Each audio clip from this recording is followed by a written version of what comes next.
Hey guys, this is Rich again for another edition of Learning with Rich. So, for the continuation of our discussion about the Navisworks managed clash detection, in my last exercise, so we have set up our clash detection between the mechanical and then the sprinkler, and then after that we run the test. Okay, if you still remember, going back to our select tab, we have selected here the mechanical versus the sprinkler using the services tool for clash detection, and we also set the type here as clearance and with the tolerance of 50 mm. Okay, let me just make it 50 mm. Okay, tolerance of 50 mm, and then after that we have run that. Okay, now when you say 51 mm, I mean 50 mm, the tolerance is 50 mm. So most of the time we use the tolerance for hard clash, clearance clash, or duplicate clash. Okay, so any clash found that is within this tolerance will be reported. Okay, meaning within the tolerance. So meaning below 50 mm, so those will be reported as a clash. Whereas clashes outside of this tolerance will be ignored. Okay, so after I run the test, you will notice, okay, the status here changed to active. Last time, the status of that is new, right? Now it transferred to the active here. And then you will notice you can actually change it back to your new status if you want. So you can click the drop down arrow. Okay, it's just hanging. Okay, you see, you can click the drop down arrow here and then you can actually change it back to new. Okay, because last time we already ran our clash detection.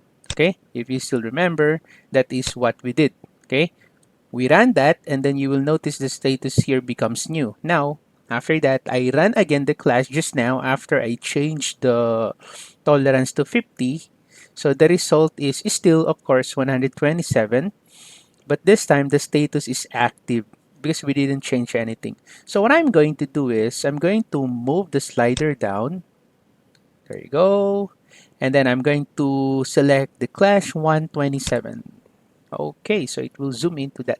Okay, so you will notice this is not actually a clash, but because if you're going to move the slider going to the right, you will notice here the distance. So the distance is 29.337. So it is actually within the 50 mm tolerance. That's why Navisworks thought that this is a clash. Okay, so what I'm going to do is I can change here the status. So instead of active, I'm going to click the drop down arrow and then I'm just going to select here approve.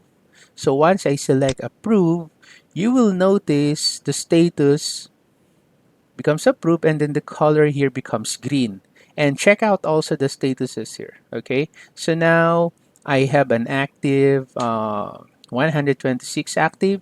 I have one approved. Okay, of course the still the total clash is 127, but just in case you want to remove this one, so there is actually a tool here that you can use.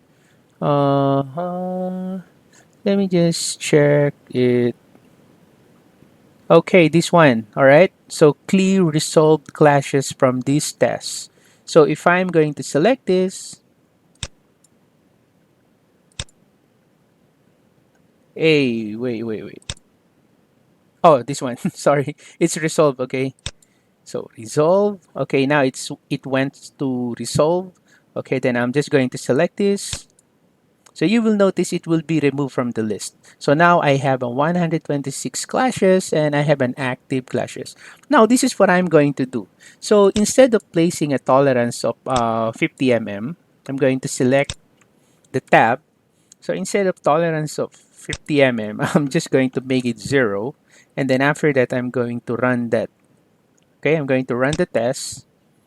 Okay, check this out. So I only now have 35 clashes from out of 126. So after we change the tolerance, okay, so as you can see, we now only have 35 clashes. So clash 1 So as you can see, yeah, this is actually a clash, right?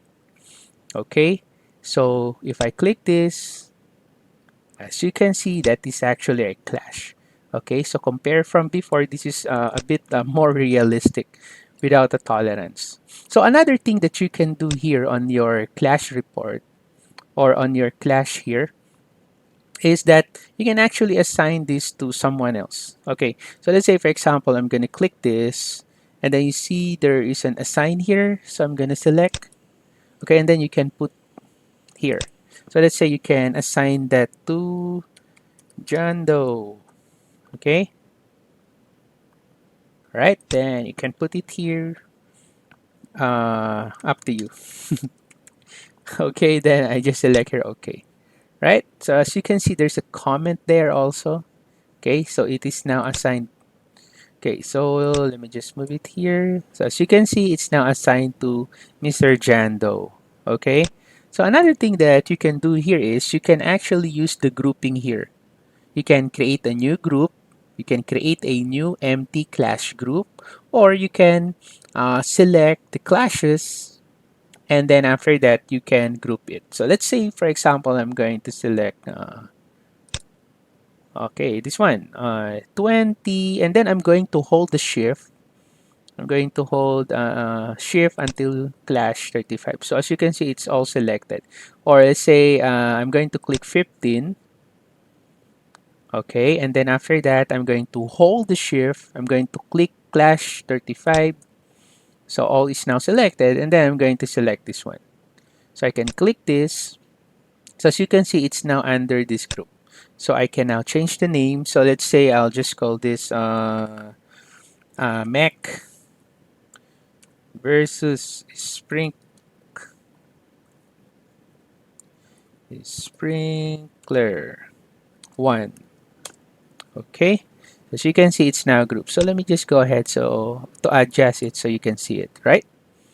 So as you can see, this is now. And then after that, you can also right click this aside from using the icons here, and you can then assign that again. So you can select assign, and then you can assign that, let's say, for example, to sprinkler team. Okay. Do the necessary. Then okay, there you go. So it's now assigned. So if I'm going to move this again to the right, so you will now notice that this one is assigned to the sprinkler team, right? Okay. So another thing that you can do here is you can, oh, let me just change the background color. So I'll go to the view tab, and then after that, I'll just change the background to white so I can see it more clearly. So for me, I can see it more clearly if the background is white. There you go. Okay, and you can also highlight or click one clash, and then you can select highlight all clashes. So as you can see, I'm going to zoom out. Okay, so all the clashes now is highlighted. Okay, right? So it's now highlighted. And then, of course, you can use the tools here on your navigation bar, like, for example, the walk. Just make sure, okay, this one, okay, so I'm going to use the walk. Then you can walk in the model, right? So you can see the clashes here. And then again, you can use the orbit tool. There you go. So it's kind of nice to have your building navigated using Navisworks, right? The power of BIM. Okay. And then in case you want to change, let's say for example, the color, or you want to change the property of your clash detection, you can actually go to the application button.